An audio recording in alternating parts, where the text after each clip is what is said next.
नमः संस्कृताय सभी। मैं Kiran Yadav Sanskrit academy YouTube channel पर आप सभी का बहुत बहुत स्वागत करती हूँ। आइए आज हम सब पढ़ते हैं शर्त संधि। हम सब इसमें संधि प्रकरण पढ़ रहे हैं। संधि में स्वर संधि, स्वर संधि के अंतर्गत दीर्घ संधि, यण संधि, वृद्धि संधि, ये सब संधि हम सब पढ़ चुके हैं। और व्यंजन के अंतर्गत आने वाली अच्युत संधि, अस्तुत संधि, जस्त संधि को हम सब ने पढ़ लिया है। इसकी पहले की वीडियो जो लोग ना देखे हों, पहले की वीडियो देख लेंगे, उसमें वो सब बताया गया है। आइए आज हम सब पढ़ते हैं चर्त संधि।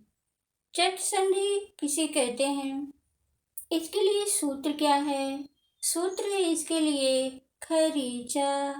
खरीचा खरीचा सूत्र यह कहता है कि यदि पूर्व पद के अंत में झल प्रत्याहार का कोई वर्ण हो, उसके पश्चात खर प्रत्याहार का कोई वर्ण आए तो झल के स्थान पर चर हो जाता है।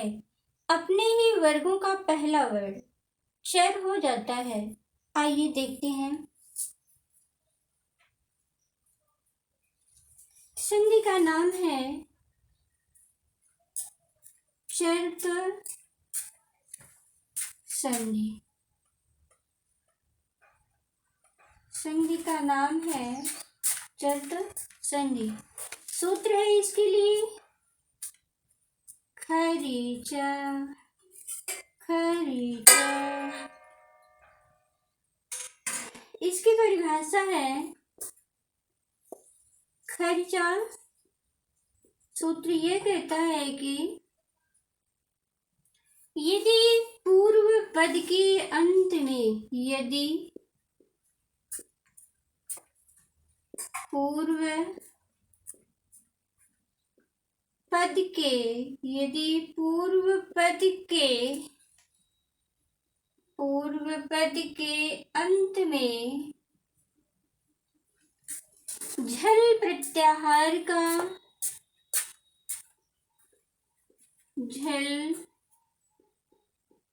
प्रत्याहार का कोई वर्ण आए, झल प्रत्याहार का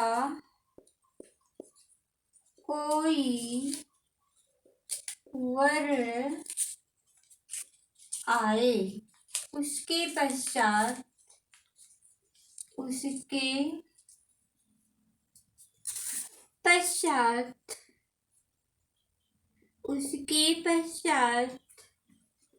खर प्रत्याहार का कोई वर्ण आए, उसके पश्चात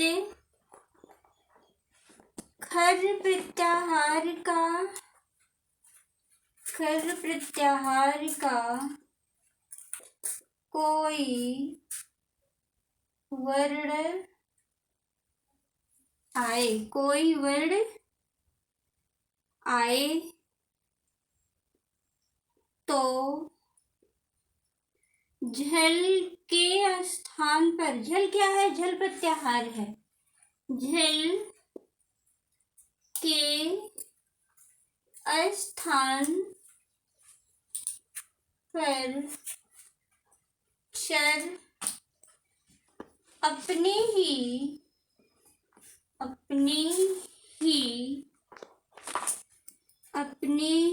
वर्ग का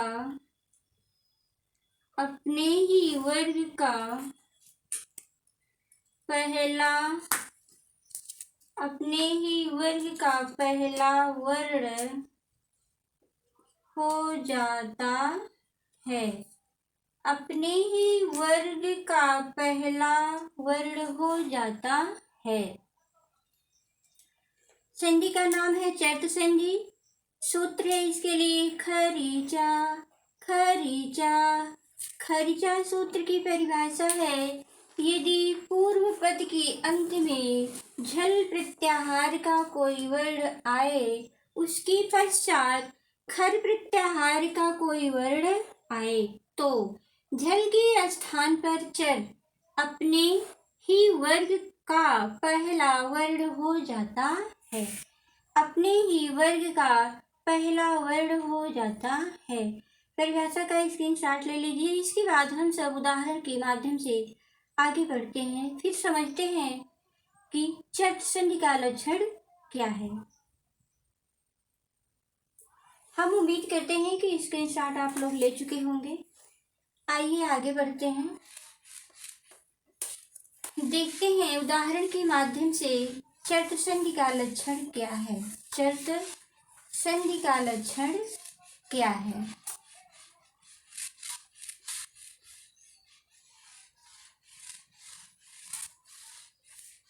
मेरे प्यारे बच्चों, मैं ये कहना चाहूंगी कि आप सब पढ़ने बैठे तो कॉपी और पेन ले करके बैठे, केवल कहानी की तरह सुने ही ना, जो भी बताया जाए उसे नोट्स करते चलें और किताब को ले करके ही पढ़ने बैठें।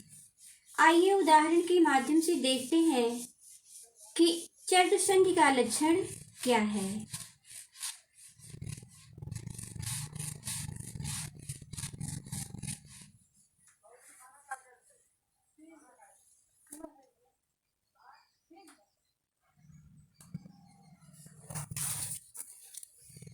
चर्त संधि इस समय हम सब पढ़ रहे हैं, परिभाषा हम सब ने देख लिया है।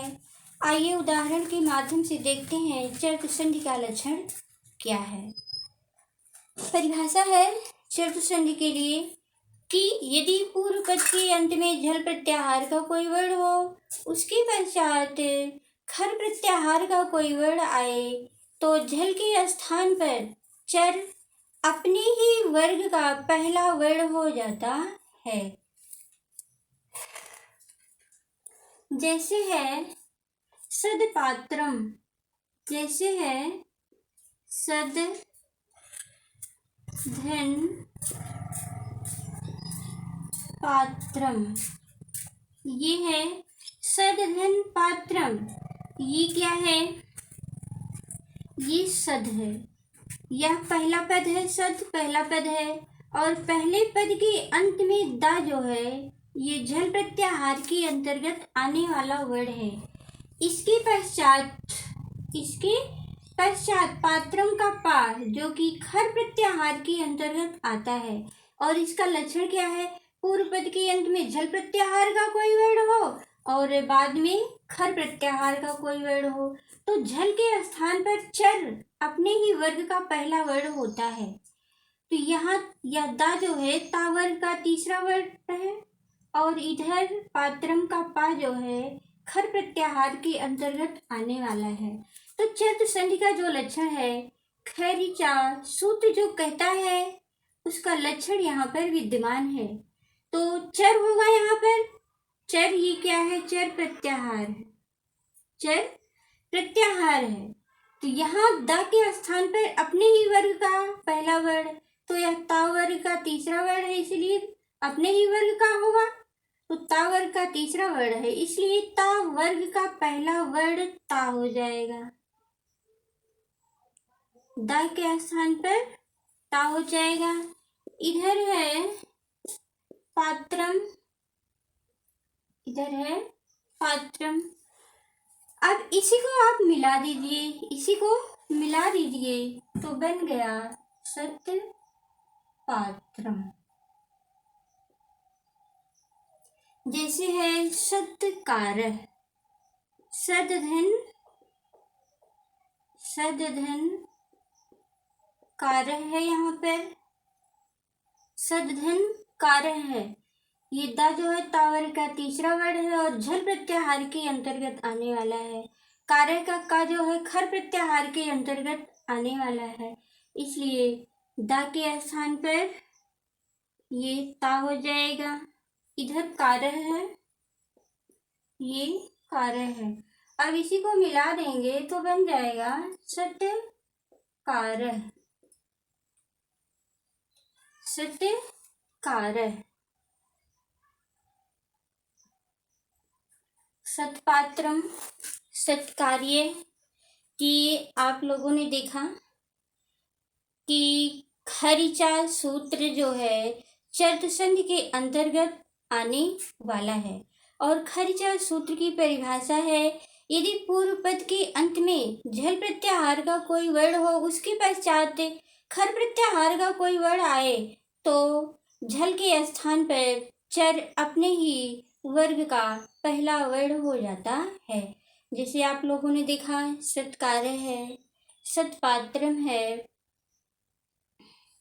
जैसे है उत्पन्न, उदधन पन्न, यहाँ है उद, इधर है पन्न,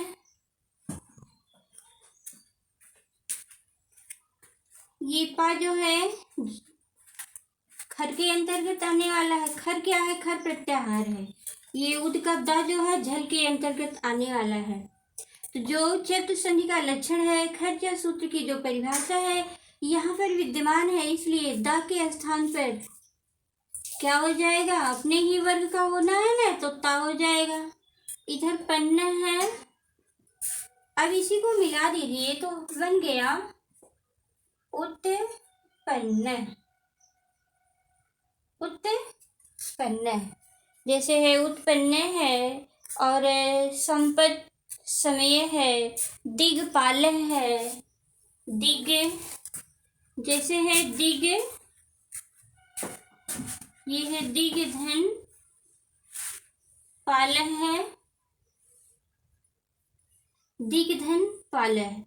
यहाँ देखना ये है कि पूर्व पद के अंत में किस प्रत्याहार का वर्ण है, उसके पश्चात किस प्रत्याहार का वर्ण है। तो पहले ये दिग का वर्ण का तीसरा वर्ण है जो झल प्रत्याहार के अंतर्गत आने वाला वर्ण है। इसके पश्चात पालह का पा है जो खर प्रत्याहार के अंतर्गत आने वाला है। इसलिए गा के स्थान पर क्या बन जाएगा? दिग हो जाएगा। इधर पालह है, इसी को मिला दीजिए तो बन गया दिक पाल, दिक पाल। और हम ये उम्मीद करते हैं कि जो बताया गया आप सबके समझ में आया होगा, और यदि कहीं पर कोई समस्या होती है तो उसे अवश्य बताएं।